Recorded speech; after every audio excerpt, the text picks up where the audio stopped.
New podcast. Yeah, man. Yeah. First of many, man. Yeah, man. So the podcast, I've decided to name Pragmatic Filmmaking, which is more about the philosophical aspects of creativity, filmmaking, etc. As you know, me and you have been friends for years, fellow filmmakers, we've worked together. So I think we've gathered enough experience to just give our take to the whole industry, I guess. Yeah. You know what I mean? Good, bad, and the ugly. Yeah. Okay. Exactly. So, New Year, 2023. Yeah. It'd be interesting to do a recap on the gear you invested in last year, and more or less what you've liked about it, what's worked, what hasn't worked, etc. Okay, so so I've always been a Panasonic. Like when we're shooting together, it's always Panasonic, and then I started having the issue with more like with the autofocus issue because I was doing a lot more moving stuff like filming cars, in people, in crowds and stuff like that. And I was always using the gimbal a lot, so I thought, let me do the jump to the Sony.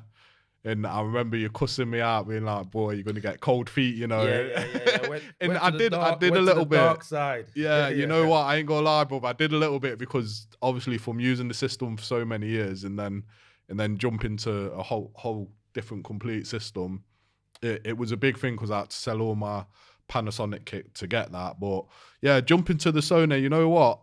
I wouldn't go back. The only thing I do miss about the Panasonic is the menus. So easy to use and everything. But Sony needs to sort that out, man. Yeah, because I'm still learning it now. Well, that's what it is. It's just things like that aren't probably an issue. It's just like you're just not used to it. Yeah. We were Panasonic shooters for years. Yeah. You sold me out. You go hit me like that. I caught a couple of your bits, which kind of works out for me. But I do kind of get your requirements. Do you know what I mean? And especially like as solo filmmakers as well. Yeah. And I mean, I think because personally, I started off like when I started to take filmmaking seriously, I went with the Panasonic, and I've kind of been lucky enough over the years to be able to work and acquire decent gear. And one of the first things I purchased, based on what a lot of YouTubers were speaking about, was a Metabone speed booster. Right. But that fried my lens. I remember you telling me about that. That fried my lens. So that put me off. So I think there was a guy on one of the forums who was selling a Voigtlander. Right. For cheap. I drove, because we're in the Midlands, drove to London, met him outside. It looked like a dodgy drug deal. You know what I mean? But I got the Voigtlander then. It's 25mm, 0.9.5. Yeah. And so I've always been a manual. You know what I mean? I started my first documentary with all manual lenses, so I sort of got used to manual filming. So got a collection that collected the Voigtlander kit. But I think going from what you're saying in relation to autofocus, I got into filmmaking quite late in life. So my eyes don't get better with age. No, you know what I mean? So that's where the autofocus is needed, but trust me. Yeah. So I did start missing focus, to be honest. Mm-hmm. So I went with the Olympus. With the Olympus lenses, so I was able to. And for me, it's because of what I shoot is primarily like video. So I still do a lot of manual focusing, but the fact that I can just touch focus and I know it's set. And it's there, yeah. Because going back to the eye thing as well, Rob, is one thing I found out since I've been filming. You know, because you're trying to focus on such a small screen, it does mess up your eyes over time. And I did notice since been filming, like, your eyesight does deteriorate a little bit because you're trying to focus on such a small screen all the time. And you know, that's another reason why I went to autofocus as well, because you know, health as well. You know, in the long run, it works out better. Yeah, it does. Yeah, it does. And as I say, but I stuck with Panasonic, and not necessarily Panasonic Micro Four Thirds. I decided to sort of like, it was a conscious decision to kind of like just dig in really, because I knew that if I'd gone the adapting way, so where I could, like, I would have got EF lenses, which was the actual route I was going, I'd probably be on my 5th or 6th body by now. So it kind of kept me, it kind of kept me, because you already know me. I'm a first adopter, so I would have gone. I don't know how many camera bodies. And if you're going into the Sony world, they got that many right now. In not only that, how quick they're releasing the models as well. Like you know, I thought I was on top of my game with the A7S3, and then you just hit me with the brand new one that they've just brought out. The A7R5, which I've got to say, when I first started seeing the first videos, if I was going to come over to Sony, that would be the camera. So you're coming over to the dark side? Or no, what? because because everybody's jumping over to the dark side or over to full frame. They need to get rid of their old kit. So I've been able to get all the best Micro Four Thirds lenses out there. The Leica zooms, like 1.2 Panasonic, 1.7 Panasonics, the Olympus Pro Primes, and I'm getting them at silly money because of people jumping over. That. And to be fair, you know what, it is like the old saying, it's not what kit you use, and it's if you know how to use it well, you're going to get the same results as someone with, you know, a higher end camera as such, you know. And because you've always stuck with the Micro Four Thirds system, especially with Panasonic, you know it so well, so you're going to get the same results as someone with, I don't know, like your Reds or your LEDs, or you get something very close to it or very similar. But even like, because I've been shooting on 2 GH6s now and a GH5 Mark II, and you just seen the dance I was having to do in relation to making everybody, you know what I mean? If there were 3 Sony cameras, we'd just sit here, I'd just point them in the right direction and let it do its thing. Let it do its thing. But I'm primarily on that side of the camera, so these kind of things. Maybe, I mean, I don't know if I want to make a career out of YouTubing, but as I say, I think we've got something to say. So we've always got something to say, because even when we have these phone conversations, I'll probably ring you up about a holiday, then for some reason we always slip into camera talk. Exactly. All the time. Exactly. So you went to the A7 S3. Yeah. You got that last year. Last year I got it. What lenses did you get with it? So I got the 24-70, because I thought because everything's so expensive, I had to sell all my Panasonic kit and then obviously put a bit of cash towards getting the A7S3 body and also the 24-70, which I bought second hand, which I got on a very good deal, because that covers a nice range for now. And to be fair, I've not had to get any lenses up until recently, where I've been sort of looking into the primes now.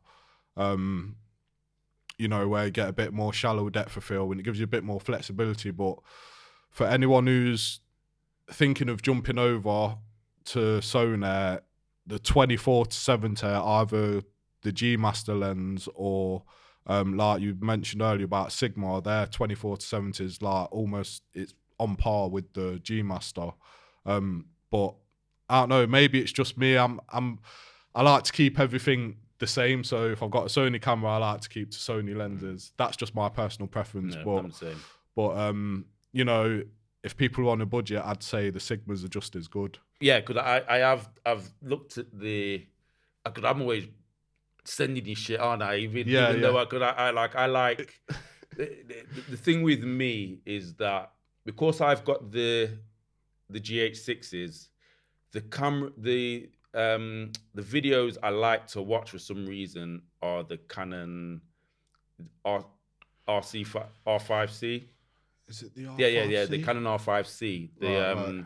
the one with the fan on the back, because like how they rigged them, how they use them. Yeah. So I tend to, because it's how people use their gear. Yeah. And so I don't necessarily watch that many Panasonic. Yeah, but don't you feel that camera's a bit on the bulky side? It's bulky, but the way it's being used would be the way I would use the GH6. Right. Okay. You know That's why I can relate to it a bit more. Yeah, 100%. So and even because I've got the Panasonic BGH1 as well, which I got. I didn't get that last year. I got that the year before, which doesn't necessarily get used, but I watch a lot. I watch what the Red Komodo guys are doing with theirs. Yeah, and I've seen some pretty good stuff. With the Red Komodo. Yeah, and I try to use it in the. I don't shoot raw, but I try to use it in terms of how they're rigging in the way they're going about, the way they're using their gear. I sort of like put that workflow into what I'm doing. Yeah, because it's based on the same principles as the Red Komodo, ain't it? The BGH camera. Yeah. Because I wasn't the DSLR style cameras. I tend to not rig them. I have a cage, and I'll probably use a monitor if need be. Yeah. But I've sort of like, well, when I first got into filmmaking, I was rigging the fuck out of cameras. Yeah. Franking rigs. Yeah. But that again, do you think that was more so to impress the customer rather than what you actually need it to do?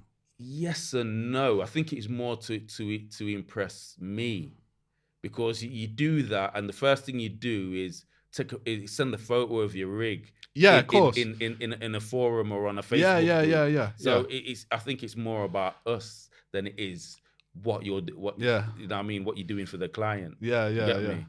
So it's just a thing where but it just got in the way, and sometimes your rig was like 3 times the height of your camera. Yeah. So when me and you did Amit's video, I remember those rigs, because I remember mine was stacked up like high. Like, and because we were in a car, we were limited to how bit difficult. So I think with me now, it's just about a cage, because I like the bigger, the extra weight and it feels better in hand.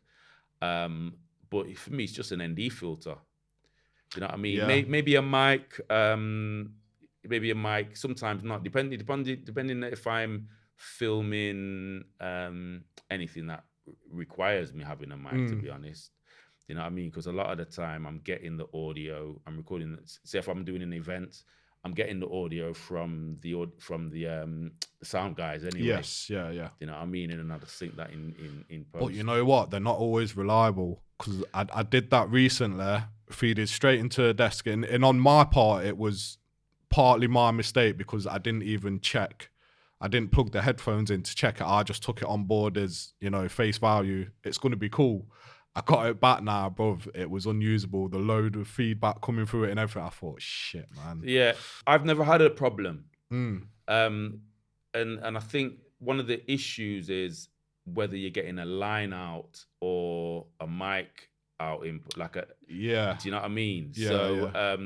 That's the thing you have to be careful of. But for the majority of the time, I've always been kind of like, I've never had an issue. One time, I think I had an issue, and that's when I was in Jamaica, and I was recording like a dead yard. Right. You know what I mean? And it's a band, and I had my little handheld recorder, and I just left it on the speaker. But I think the sound just overpowered the mic. As was opposed it just bare to, bass? It was just distortion. It's just distortion. It was unused. But luckily enough, on that time it did happen, I always rig up the cameras with mics on top of them as a backup. Because especially with audio, like if you got a 2-3 camera setup, footage is salvageable. Like if something happens with one, you still got 2 other cameras, but with audio you only got like one source. If you always got your mics rigged up to your cameras, you're sort of covered there, which that saved me on that job. That did. Which, even though audio is a massive deal, a lot of the time clients don't necessarily. I just say if you're doing like events, and it depends on the event. I always get good audio, but I've seen maybe because I'm probably more expensive than some of the guys, but if they don't come back to me and they go with somebody else, those guys are using just the audio in camera, and the clients don't seem to really. They don't get it until it's already happened, and then that's when they come back and they're like, "Oh, you know what? Yeah, I got this guy in before.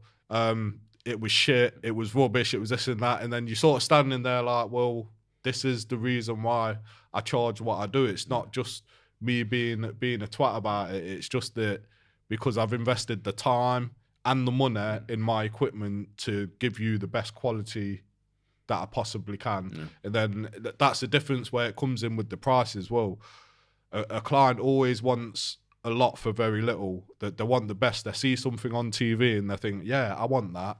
And then you give them the price, and then they don't understand what's involved to achieve what their vision is. And it can be difficult sometimes. Some clients get it straight away, some clients don't. But it's just sort of finding that middle ground for you and the client to be happy on both sides. And keeping on the audio, like one of the things I purchased last year was the Zoom F3. Right. So which introduced me to 32-bit flow. We're filming on it now. I was just looking at it. I've not seen one of them, and then when you said about a 32-bit, I was like, okay, that's because I've heard about it, but I've not really dived into the world of the 32-bit floating. Yes, I think I will do a little behind the scenes regarding, because I am going to record some orchestral stuff and some steel pan stuff. And I'm gonna because I've got the Rode VideoMic X. Remember that? Yeah. That came out a few years ago. It's like a. Have you used it much? I've used it, and like for a stereo mic, I think it's one of the best out there. Right. But because you can use, because it's got XLR out. Yes. You can record externally and internally to your. Yeah. So you can go out through the 3.5 millimeter and come jack into your camera and go into the into the recorder. So I'm going to do a little bit of test, some tests with that. So that should be interesting. But the fact that you don't have to worry about, I think you do really still have to worry about levels in terms of the ambient noise, because you've got to assume that if you record something too low, so if we're whispering now, when we bring it up in post, we're going to be bringing up the room noise. I think that's unavoidable. But it's like, but you're not bringing up like hiss. Yeah, that's the difference between the flow and just a normal. Yeah, and it's mad, and no matter how loud, I think that you're limited by your mic. Do you know what I mean? So you can overload your mic, but you can't overload the actual 32, like the codec. Right. If that's the right word for it. Yeah, so, it's a great time to be alive at the minute with all the technology. Trust me. Because when I first started, I think my first ever camera was the Canon Rebel. I think it was the Rebel 2. Yeah, same. I think I got a Rebel 2, Rebel 3. Was that the 600? 600D. Yeah. That's what I got. The Rebel 2. Yeah. I don't know why they called it the Rebel, because it was just the same as the 600D. Yeah, but I think it depends on, because you can get that green lantern on the Rebel. Magic lantern on Rebel, which you couldn't do on the 600. Yeah, you can. Could you get that on the 600? Because you had the 500, the 550, the 600 was the one I got. Yeah. and then but they all are, and like Yeah. So Magic Lantern was, I had that on my camera for the video features. Yeah. It was that hack there is nuts. Yeah, I don't know why they don't apply that to cameras now, because I know that cameras now, like especially with the technology and all these cameras, they've got that ability to open up something else. And if you think about it, you know, a lot of manufacturers probably not going to like this, but a lot of the internals are exactly the same. The only thing they're changing is how the chip works, how it activates different things. I think what the Green Lantern done is it opened up that Magic chip and Lantern. Magic Lantern, Green Lantern. Well, I'm thinking like it's a DJ Wu Kid mixtape or something. It was Green Lantern, weren't it? Yeah, the Magic Lantern. Green Lantern's the what is it? Is Green Lantern DJ Wu Kid? No, but it's what the superhero. Green Lantern. Oh yeah. Is got it DC or Marvel? Green Lantern. I think it's DC. Yeah. Green Lantern. Oh dear. Magic Lantern's nuts. And Panasonic had a hack for the GH2. But I think the guy, I'm sure the hack was by what's his name? He's a Panasonic sort of like ambassador now. Nick something Wood. Driftwood. Wow, Nick okay. Driftwood. I'm sure his was one of the hacks, if I remember rightly. But he works with Panasonic, so now there's no hacks. There's no hacks. If he weren't working for Panasonic, I guarantee you there'll be a hack for like these GH5, GH6s. You know what I mean? Yeah, and I think Panasonic does drip feed there. As much as they give you, if what Magic Lantern can do, because one of the cameras that they've hacked isn't even a video camera. I can't remember. Is it it's a full frame camera, but it's not even a video camera. Pitch camera. And I'm sure it can record 24 frames per second. I can't remember what the because that was in the notes. Do you know what I mean? But you got a guy who's made what's his name? He's made like a little red out of the Canon M. The Canon M what? And it shoots RAW, because they shoot RAW. Okay. You know what I mean? And I'm sure it shoots. It's a 1080p camera, but I'm sure it shoots a higher resolution RAW. Yeah. Do you know what I mean? And a lot of those cameras are shooting higher res, like with the Magic Lantern hack. Are shooting RAW, and not only that, it's a reliable hack. Yeah, it is a hack nonetheless. Do you know what I mean? But it's still like, if they can do that, Panasonic should be able to do magical things. Yeah, of course they can. They can, definitely. Because look at even you know, the GH5. I remember when you first got that, and then I got it, and you was like, "Yeah, I like shooting in log," and I was like, "I ain't got log on mine." You was like, "Yeah, you have to buy it." Yeah. You know what I mean? And that just goes to show that the capabilities are already in there. It's just that they're not opened them up. No, my GH, was it the GH4, or was it GH4 that you had to buy the? No, the GH4 there was a hack. So the GH4 there was using the Panasonic app. Yeah, you could select Vlog and leave it. And then you just have it, but then you couldn't upgrade it. They put an update in it. Yeah, sorry, it's Vlog. I'm saying S-Log. I'm stuck in the Sony world now, man. I thought, sorry, Panasonic. Yeah, but they kind of like left a back door open, so that didn't get up. I can't remember what firmware that was, but that never got updated. Right. I think it got updated before I sold it. Yeah, you know yeah. But yeah, in terms of even like the BGH1, I think Panasonic's definitely not done enough to make it more kind of like user friendly. The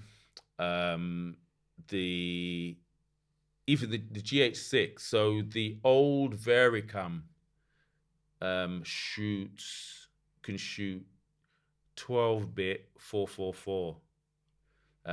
With the Panasonic, it's AVC Ultra codec. Do you know what I mean? and it's well within the capabilities of the GH6, probably Yeah. within the capabilities of the GH5 as well. Yeah, yeah. Do you know what I mean? So Panasonic gave us ProRes RAW with the GH6, but what they should have done is kept their ultra codecs because they were usable. That was fine for editing. That was perfect. But they should have added a 12-bit. If we can't get internal RAW, because of the red pattern, if we can't get internal RAW, they should have gave us 444 12-bit. I totally agree, but going back to earlier when you're saying they're just drip feed, that's what they do for marketing. Yeah. Like, give it a couple years, 2-3 years, they'll probably bring out the GH7, or they might change the name of it or whatever, and it may have the 12-bit internal, because I guarantee you these cameras that are here now from Panasonic have got the capabilities of doing the 12-bit internal, but they've just not added it because it's, you know, it's all part of the marketing, ain't it? Yeah, they could have given us that. Like, I mean, a compressed 444 12-bit codec would have been much more appealing for me anyway to a RAW codec, just based on the fact that if you want to shoot RAW with any of these cameras, you're sort of like boxed into one editing software. That's it. So if you want B-RAW, you have to use Resolve, and if you want ProRes RAW, you have to use Final Cut. Yeah. And I always, like, one of the first pieces of equipment I bought when I first got into filmmaking was, or two pieces, was a light meter and a color meter. Yes. You know what I mean? So my shit was at least mathematically right in the camera. Yeah. You know what I mean? So I've always shot that way. I've always shot, like, I guess the workflow is not that much different to how you'd shoot on film. Yeah. You know what I mean? So I'm not really filming with the intention of, unless that's going to be the intention of doing a lot more in post, and even then, that's the intention I would shoot with, as opposed to like having to like not reset, like change around your white balance, your ISO, that kind of thing, like in post. That just doesn't really, not that you just, I guess the idea of it is, you know, I mean, I like the idea of it, but I kind of like, if it ain't right in real life, then you're going to be doing a lot of work later on. In the edits, and again, that comes with experience in doing it. And I remember one thing when I first started with the Canon Rebel, like, I was just picked up the camera and I was shooting. I weren't thinking about lighting. I weren't thinking about the ISO with the grain and everything. And I think, if I'm going to be honest, I think it was only until I met you that I learned quite a lot about the basics of filmmaking in terms of like how important lighting is and things like that. And then when I started applying that, I noticed the difference. So, you know, big ups for that, because from there, I think I went from the Canon Rebel T2i and I had it's a weird camera, but the Olympus, remember the Olympus camera? I've still got that. I think it was the Olympus OMD EM5 Mark II, and I've still got that camera, and it still works to this day. It'll work forever. And like I say, and it was then only when I got that camera, because that's Micro Four Thirds, that I started getting into the world of more lenses in the lighting and stuff. And another thing I noticed was the price, because obviously I was shooting with the Canon Rebel with just a couple lenses, and it was costing like a couple £100. And then obviously when you start getting real serious about it, the money gets real serious as well. You know what I mean? And it was a big wake up call, and I think that's when it sort of went from a hobby to making a living from it. So it was a big step up, that was, for me. So the Sonys, the lenses, you say, was a big purchase. What else was a big purchase? You got your MacBook. Was that last year? Yeah, I got that the beginning of last year.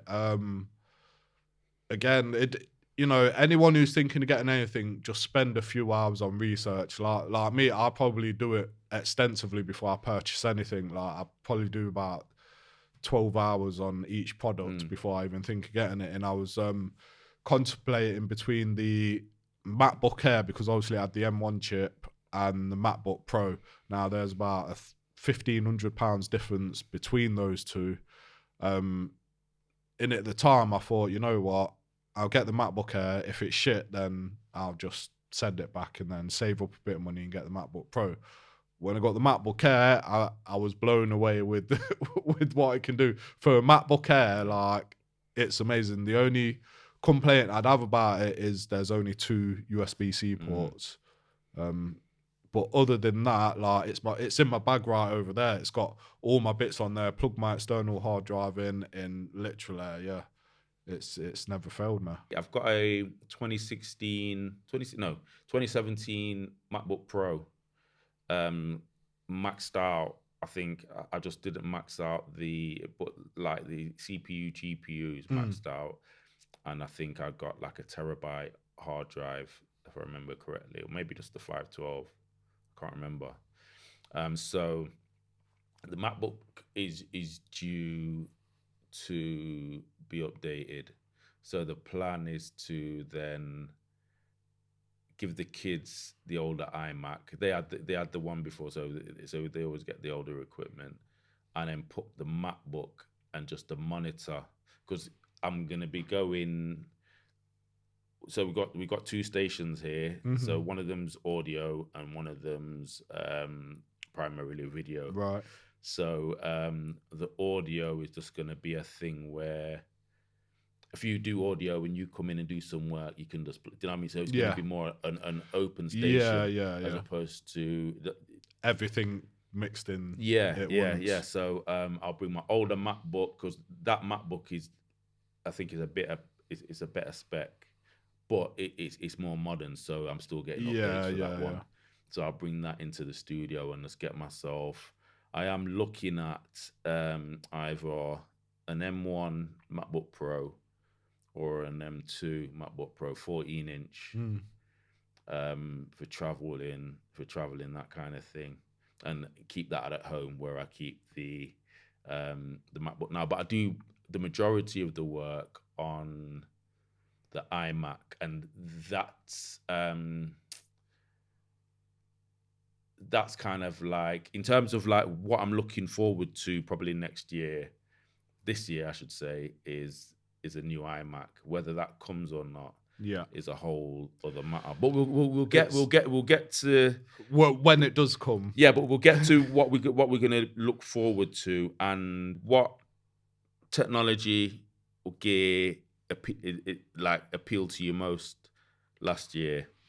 The DJI, what was it called? It was like the all-in-one thing. No, the handheld thing. It looked not the Ronin. Was it DJI Ronin? Is it the DJI where it's all in? Yeah. It's got like the gimbal, and it does like the chicken head thing. Like, oh no, you know, it weren't the Ronin. It's not the Ronin. Do you know what I'm on about? Yeah, I know what you're on about. The camera. Yeah. That I remember you was. I was close. I was close to, because I think at the time that's when I was floating between jumping over to Sony, and then that dropped, and I was like, boy. But then again, for me and what I do, for practicability, it weren't good for me at the time, because obviously that was aimed at what that's called. Like, for, you know which one I'm on about. I know exactly what you're on about. Yeah. But then afterwards, I was glad I went with the Sony A7S3, because I started hearing not bad things about it, but obviously it's only good for like certain settings. You know what I mean? It did look a bit like, I wouldn't say it was a one trick. No, definitely not. I think they just got a lot of work to do with that, because the lens compatibility as well was not that great. I don't understand why they didn't make that a Micro Four Thirds camera. They should have done, because they've got the weight of the lenses. You was limited to how much weight you can have on there with the lenses, and I think that's another thing that put me off it as well. Was just the limitations with the lenses as well. Yeah, it is a Ronin. DJI Ronin 4D. Yeah. That's the one. Yeah, it just, for me, it just looked cumbersome.